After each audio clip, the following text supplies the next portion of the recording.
Okay, Al. I think the next topic we want to discuss is portable gaming Mm. devices and the current state of the market. Yeah. Now, I'm just going to give people a brief history of really what I personally know to be portable gaming. My own history of it is really, like we kind of mentioned before, Gaming Watch. Hmm. You know, those old black and white LCD. They're really toys, really, if I'm being honest. But gaming devices that, you basically have one game on it. Donkey Kong or whatnot. Tommytronics, and I don't know if anybody remembers this, similar sort of thing. Like having a pair of binoculars. It's almost like a VR headset without the VR. If you know what I mean, you have Yeah. one game on it, and again, you carry it around with you like a pair of binoculars. If anybody's listening to this, they should kind of look it up. Tommytronics. I've also had my fair share of portable handhelds. I've had the Nintendo and Sony variants. I've had Game Boys. I've had the 3DS day one. I've had the PSP and PS Vita at launch. And I just find those devices just fascinating. Just basically what the kind of developers can squeeze out of them. Then obviously, in the not too distant past, we basically started to gain more mobile phones when they got a little bit more powerful. But I don't know if those that as a gaming platform has died a death. It isn't. It hasn't because obviously people are still making money from it. But from my own perspective, I just don't want to play games on phones anymore. I mean, I went through a whole phase where I did it, but now I don't. I've got an interesting thing on that one, actually, that I'll cover for mobile games. The last game I really played properly on a mobile phone is really Infinity Blade, Hmm. which is an epic game. But I don't know how many of those type of triple A experiences you can get on mobile anymore. I know, Diablo is coming out, Yeah. but beyond that, I'm not even sure. I'm out of touch with that if I'm being honest. I think it's there. I think, but maybe we're jumping ahead if we don't want to cover some of the other history bits. But I've obviously throughout the five. Well, I guess this is podcast number 6. I guess Mm, I've been saying Genshin Impact all the way through, and that's and mobile, and isn't that's it? that's mobile. But I play on the PC format, and more recently I've been playing another kind of quite similar kind of what they call gacha game, which is basically the loot boxes and all that sort of stuff. But one called Punishing Grey Raven that my brothers kind of dragged me into, and that's Punishing Grey yeah, Raven. that's not even a PC. There's no PC release for it. So the way I play it is with an emulator on my PC, which mimics the Android phone. I can log on to my Google Play account and I'm able to play the game from it using mouse and keyboard, which makes it essentially like a AAA title, to be honest, on a PC. Interesting. So there might be a discussion to be had for pure mobile gaming. I think so. If we want to talk about Mm, purely how that's going, why mm. how and why that format works, why are they making so much money? Um, I think I can cover quite a bit of that. Yeah, I mean that why that format works and why they're making so much money quite interesting because I mean I mean for the types of games that I want to play and the way I want to play them, Hmm. I don't actually think it works Hmm. because I think for me controls are quite key. Hmm. The touch and feel, the feel I should say rather than the touch, right, is quite crucial. Yeah, and I think that's an important factor, right, Joe? And this is why I think even with the DS and all that sort of stuff, it was popular because of the touchscreen. But it had the right sort of games that actually utilized the touchscreen in the correct manner. All those kind of Elite Beat Agents and all those sorts of things. Those games were quite unique to the DS, and actually made it really really popular. But even with the DS, you have a stylus, didn't Yeah, you? So yeah, yeah, you yeah, weren't yeah, playing it with your finger per yeah. se. Mm-hmm. It's quite interesting. I mean, I'm sure you always have the people who be quite divided about this thing because some people they want that tactile feedback, Mm-hmm. when they got their hands on the control. But other people doesn't really matter. Yeah. And again, the style of game, like you said. And again, that kind of leads us on to current day. Yeah, Mm. current day. No doubt about it. Nintendo are the kings of handheld portable gaming. Yeah. The Switch has done extremely well. It's sold 80 Mm. million units today. It's really, put Nintendo back on the map. They never left the map, but for a time they weren't doing so well. Yeah. Yeah. Yeah. Yeah. Yeah. We've also got a lot of handheld PCs. These are devices built upon, let's say, Intel and AMD chips with maybe mostly integrated graphics that run cool and, power efficiently in order that they can fit all that stuff into a mobile device. Yeah. Yeah. But really, more than half of these devices are really Windows devices. They're literally handheld Windows machines, if I'm being honest. Obviously, we know that Sony and PlayStation have had a legacy here with PSP and PS Vita, and we know that kind of Vita's been kind of wound down now. And then when I mean shut down, I kind of really mean you can still get at the games, but you really can't. I don't think you can actually sell new games on it. You can re-download what you bought, what's there, that sort of thing. Yeah. And other than mobile, I don't think there are any kind of other players. I don't think there are any other players. I'm sure there will be the odd portable gaming device you can get from AliExpress or something. But I'm not going to count those here. Yeah. Yeah. Yeah. Yeah. But then recently, what we had was rumors circulating that Nintendo was going to produce a Switch Pro. Yeah. Yeah. Yeah. Yeah. And as we know, the Switch itself, I think it's been out there for 5 years. But even when it was released 5 years ago, it was quite underpowered. Yeah. Yeah. And to put it into context, right, the Switch is actually a quarter to a third of the power of a PS4 or Xbox One. If you're looking for a teraflop number, it's not even 1 teraflop. Yeah. Yeah. It's like 500 gigaflops. Yeah. The GPU tech is NVIDIA, but it is Maxwell architecture. So really, that's the 900 series. Pascal, 10 series. Turing, 20 series. Ampere, 30 series. So it's massively behind. Yeah. Yeah. Massively behind, even when it was released. Yeah. Yeah. Yeah. And that's why a lot of people have rumored of a slightly more powerful Switch. It just feels like even in that form factor, you could push that so much more. Yeah, that's why those rumors were always there around a Switch Pro. Yeah, definitely. I feel that it's coming, but I don't think it's obviously it's not coming right now. It may be a year, maybe another 2 years. What I would say also is Nintendo hasn't really engaged in these sort of technology arms race since I think the N64. Correct. If you ask me, right, the N64 for its time on paper was a kind of really impressive machine. If I remember correctly, the GameCube was actually the most powerful in that form in that generation of the. I think it was it against the PlayStation 2 and probably I can't remember which Xbox it was. Xbox. So yeah, no, I think the Xbox had it. I thought it was the GameCube. But it just didn't sell well in comparison. No, I'm pretty sure it was the Xbox. Pretty sure of it. But I think it was comparable. No matter what you say, I think the PS2 was basically it was a fill rate machine.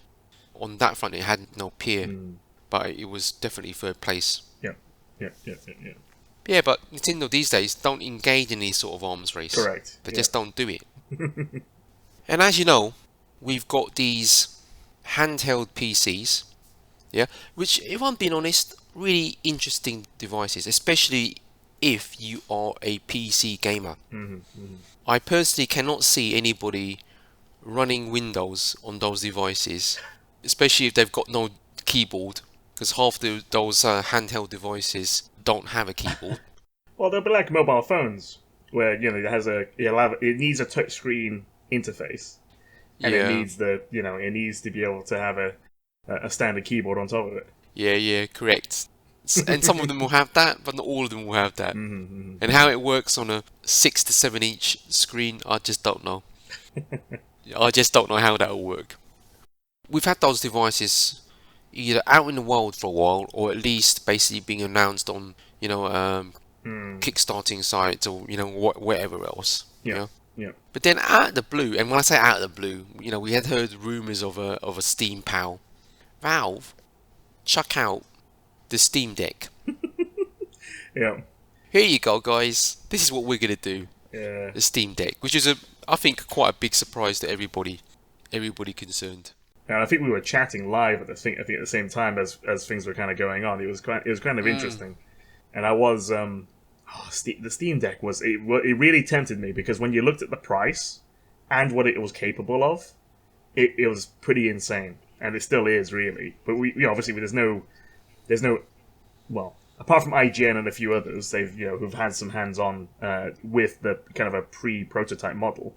We've still not seen the final version of whatever that thing is, but the pre-orders are there now, I guess. Yeah, but I think people are only gonna get devices delivered, I think, the early part of 2022. December, I heard they were aiming for, so holiday. Was it December? Yeah. That is going to be interesting. Getting into that, the Steam Deck itself it's going to be an open platform. On paper, it's PS4 power. Yeah, PS4 power. Roughly, I was gonna say roughly 720p as a screen resolution. Yeah, which is good enough for a small screen. I mean, I think it's just ludicrous to try and aim for 1080p. Something that small, you don't really need it, in my view. Or you're going to get not a lot of benefit from it. Yeah. But it's actually Linux based, not Windows based. This it's a Linux based machine. Yeah. You can obviously put Windows on it, but it uses Linux. It's Steam OS 3 based. Yeah. And it uses the Arch distro, which is a very stable distro for, I think it's largely used by developers, if I understand it.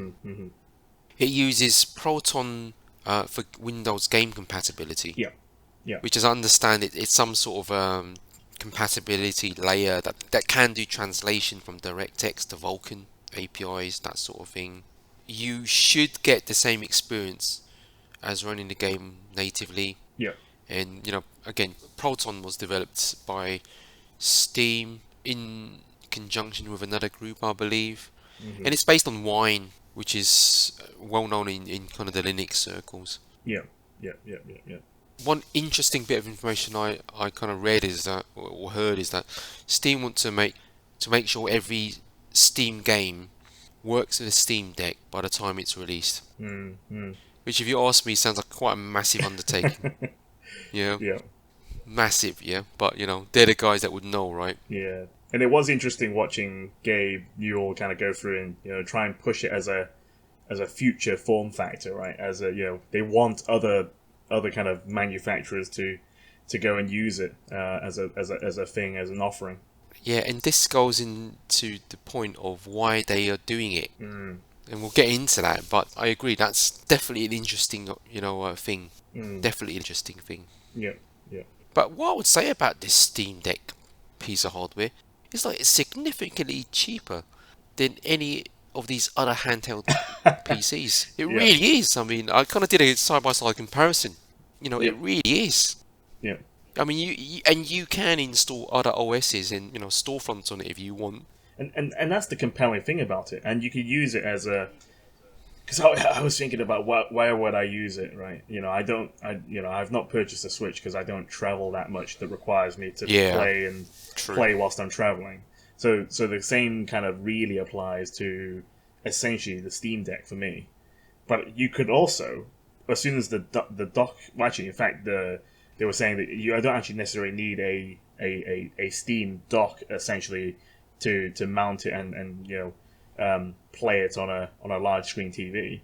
You can basically use a standard USB-C dock, and it could with the right sort of HDMI connectors and DVI connectors.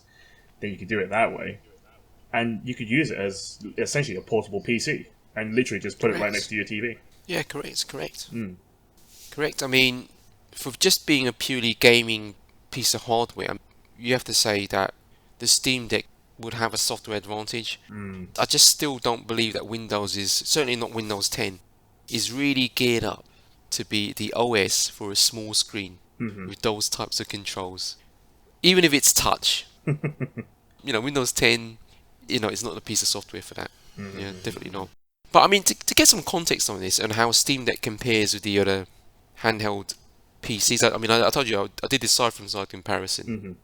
There were some well-known players in this kind of space You've got the GPD Win Max 2021. 8 inches, 1280 by 800 display.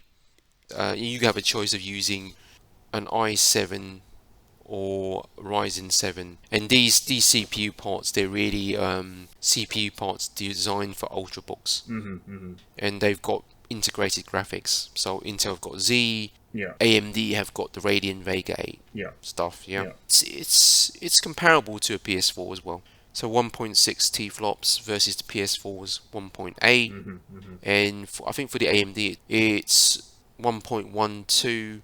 But again, it's it's Xbox One. 16 gigabytes of memory, 1 TB PCI NVMe SSD, and also a good selection of connectors. Good selection of connectors. But what's the asking price? The asking price is, well, it kind of starts at $1,000 and goes Yeah. up to kind of 1,700 from what I can see here. And with that sort of money, you could buy the gaming laptop I bought. Correct. Well, not when you do long that, ago. right? Yeah, exactly. Yeah, Right? correct. Yeah. The other new play on the market that I've been hearing about is this Neo. I hope I pronounced that correctly. Much the same sort of spec. 7-inch screen, 1280 by 800. Yeah, this is and they're mostly all touchscreens anyway. Yeah. This uses a Ryzen 5 4500U, which is a ultrabook part. Vega 6 graphics, 0.85 T-flops. So obviously some way below PS4. Yeah. Yeah, even below a kind of an Xbox One. 16 gigabytes of memory. Choice of 512 gigabyte or 1 TB SSD. Good selection of connectors. This thing is about $900 for the 512 gigabyte version, Yeah. and over $1,000 for the 1 TB. Yeah. Yeah. And if I'm being honest, all of these handheld PCs on the market, announced or in the process of going to market, are in the region of $1,000. Yeah. Yeah. Whereas the Steam Deck is what? And there are 3 SKUs. First SKU is 64 gigabytes of storage. So comparable to the Switch, $399. $399. Then we have 256 gigabytes of storage. That's weighing in at $529. And then with 512 gigabytes of storage, that's about $649. Yeah. So significantly cheaper. Yeah. Yeah. And the thing about the Steam Deck, GPU wise, it's about 1.6 T-flops. Yeah, it was either 1.6 or 1.8. It was right. It was pretty close to the PlayStation 4. Yeah. I think it's 1.6 looking at these numbers, but almost half the price of these other offerings. Yeah, and you can see when, and again, there's been quite a few interviews with Gabe Newell on it. When asked about the price, he said it was fundamentally important to kind of offer it at that price. He was grimacing around it because maybe, quite similarly, he maybe taking a loss on it. Similar to whether it's PlayStation or Xbox. I think he's definitely taking a loss on it. I mean, Nintendo itself, if you compare it to Nintendo, I think it's about $350 now. 7-inch display, so it's comparable. 1280 by 720, so the resolution's comparable. It's an OLED display, so that's an advantage for the Switch. Yeah. But in terms of the actual technology under the hood, I mean, you're talking about a chip that's kind of ancient, a system on a chip that's ancient. Like I said, it doesn't even have a T-flop rating because it doesn't do T-flops.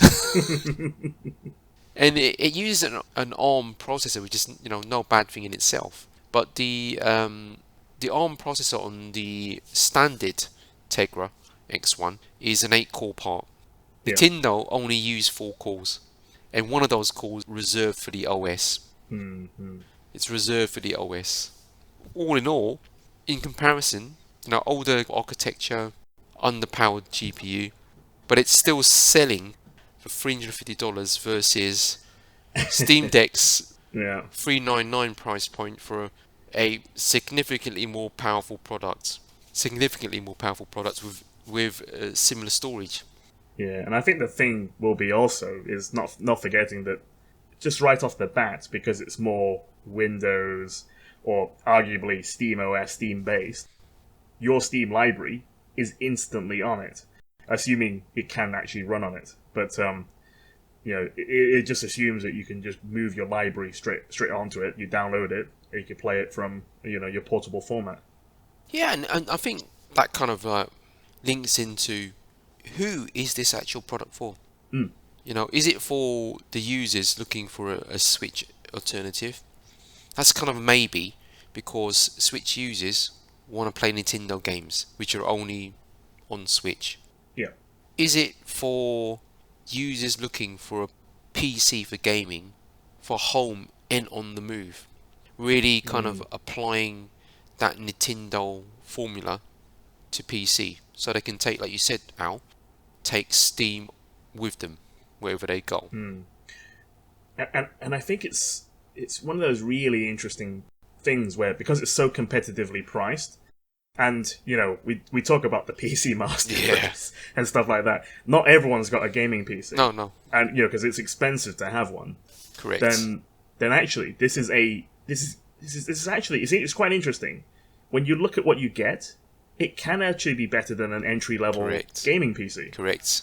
And it's so powerful in such a small form factor. And this is the other thing. Obviously, historically, PCs have multiple form factors, so that basically affects the cases, the components like motherboards. Obviously, not core things like the CPU or even necessarily GPUs. So really, is the reason that Valve are doing this is so they can introduce a new PC form factor lower than the ITX, and we've been, people have talked about this whole ITX form factor for a while. That maybe it goes, there's something that goes beyond that, And actually, for a time, I thought the actual Xbox Series X would basically bring in a new kind of small form factor beyond ITX. But now that Valve have done this, and the fact that you can dock the thing, Yep. is this what they're doing it for? Because we know you can license it, Yeah. And let's be honest, Valve aren't primarily a hardware company. They've obviously done the headsets, the VR headsets. They've done Steam boxes, which didn't do too well.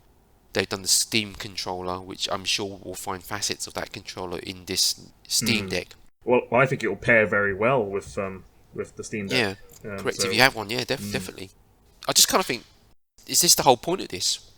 And it, could be. Well, it's probably to get a whole market of people that may not have even used the Steam store, get them onto that, get them to build a library, get them onto their service essentially. If you think about where they would be spending their money, it'd be on Steam sales and Steam store. Yeah, correct. You got to be a bit you can call it realistic or cynical, whatever it may be, and you got to say that, well, Valve have probably done this to have another means of offering up their content on something.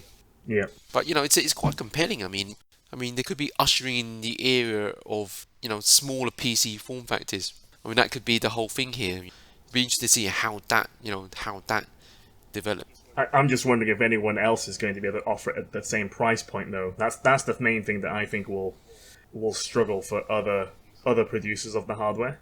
Yeah, I think that's right, because thinking about it, at least Valve have got the advantage of, if they offer up this particular product at that price point, what you can say is that being a service provider, they're just increasing the footprint of the people who basically use Steam. So they have that advantage. But if a company like, let's say, Alienware or MSI decided to license it and do it themselves, what's the rationale for offering this cut price product? There isn't one. There just can't be. So, unless they can get a cut of whatever the service is, which I can't imagine Steam No, offering it the other way I don't around. see that happening at all. But then, do they need to offer it at that price point? No, probably not, because you could think about it.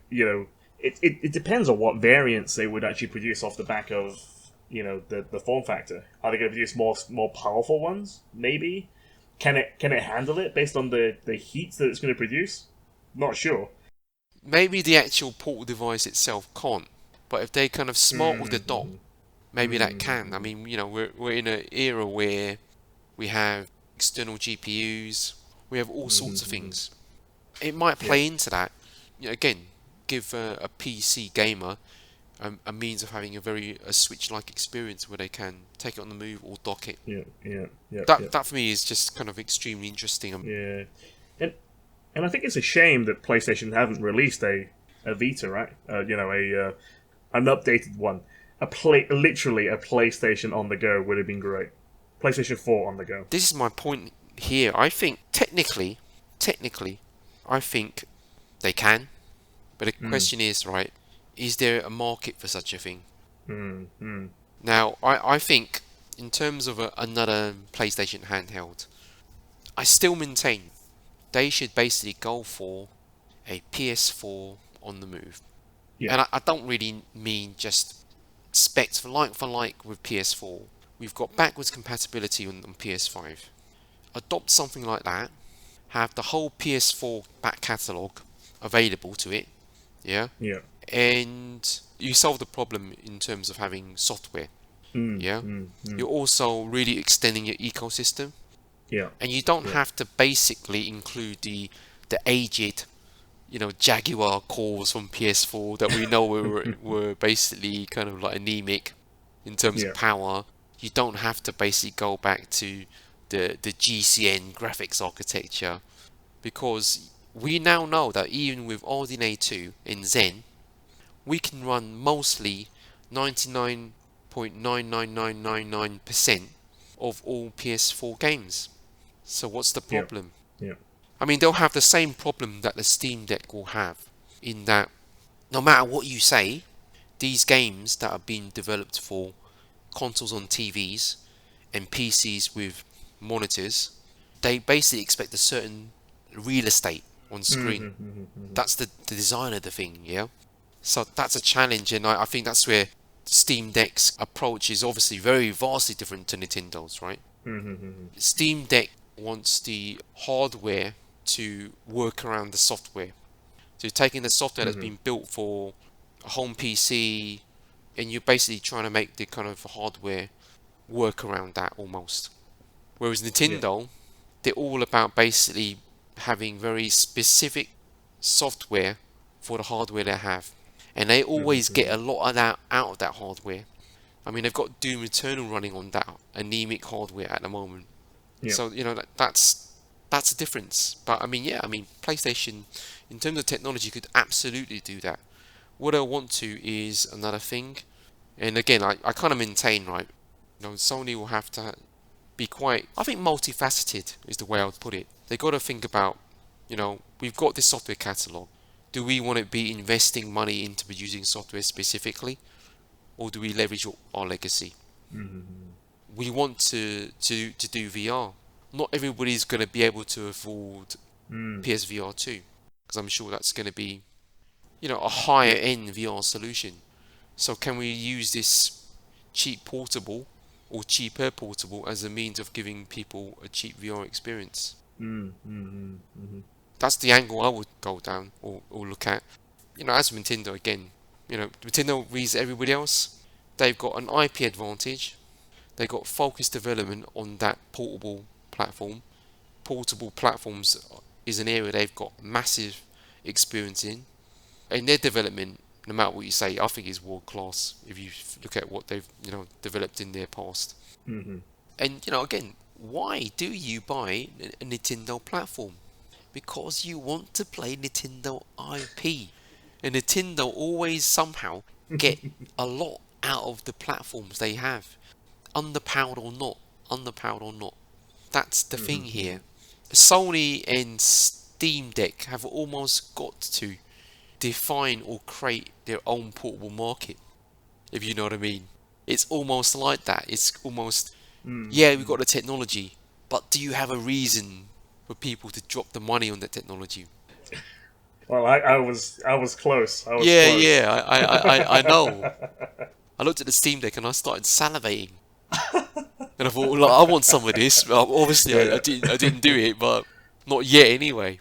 yeah. That's the thing, right? Nintendo don't have another console. The Switch Mm-hmm. is it. Sony have another console or two, if you include last generation. The PC is just PC. There's just all sorts of form factors. But it'd be interesting if we get other players in here. I mean, Xbox seems to be just about the streaming. Yeah, but they'll take good advantage of this, I think, because I think Gabe Newell did say that Xbox Game Pass, Cloud, etc. is going to work on the Steam Deck. So yeah, Yeah, it's automatically available, really. I think Gabe New has to say that Mm-hmm. because ultimately the PC is an open platform. Mm-hmm. I think obviously that Steam Deck won't stop you. The device won't stop you from doing that. But equally, I can't see Valve offering up Steam Deck with Windows. Yeah, not you know what I mean. They're not not going to do that either. not at that price anyway, because they're Yeah, going to have yeah, to offer what the yeah, license, yeah, Windows 10 license. yeah. I mean, their Steam machines, I called them Steam boxes before, but their Steam Mhm. machines, right? They were all Linux based. Yeah, yeah, That yeah, also yeah. says something. I don't necessarily think they want to be in the same bed as Microsoft per se. Hmm. They're happy to be in the same room as Microsoft, if you know what I mean. Yeah, yeah. Yeah, but not necessarily in the same bed. Hmm. Hmm. Yeah, I think Gabe Newell had to say that because PC is an open platform, and I think they're not going to stop people from doing that. But I do also think, right, that ultimately they want people who have that device to buy software from Steam. Yeah, that'll be the main. That'll be the Yeah, main reason. yeah, of course.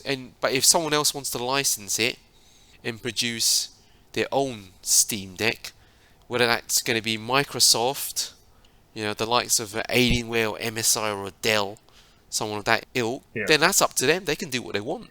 yeah. I just can't see it being cost effective.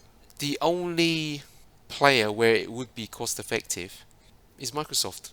They Yeah. could basically just take the hardware design, which I'm presuming would be fairly compatible with whatever else they're doing, and basically brand it as some sort of Game Pass, Yeah, offer it machine. straight up as Xbox connected and that sort of stuff. Then Yeah, yeah. absolutely.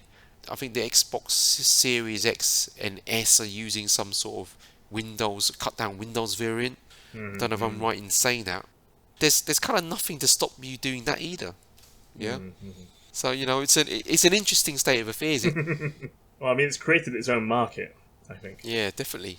But is that market about licensing? Mm. Yeah, that's the question. I mean, obviously they're gonna sell their own device on their own terms as a Steam device. But that can't be the only way they're going to generate revenue, and I think the licensing comes into play. And it's the same thing they did with the Steam machines. Yep. It's no Yep. different. Yep. And I think, Al, with that all said, and us being quite exhausted from this talk of portable mobile, Steam Decks, OLED switches, and why we're not getting Switch 2, and why PlayStation isn't giving us a portable, and what the hell is Xbox doing, Mm. I think it's actually time to move on from the portable, conversation and discuss our next topic. Yep. Cool. Cool.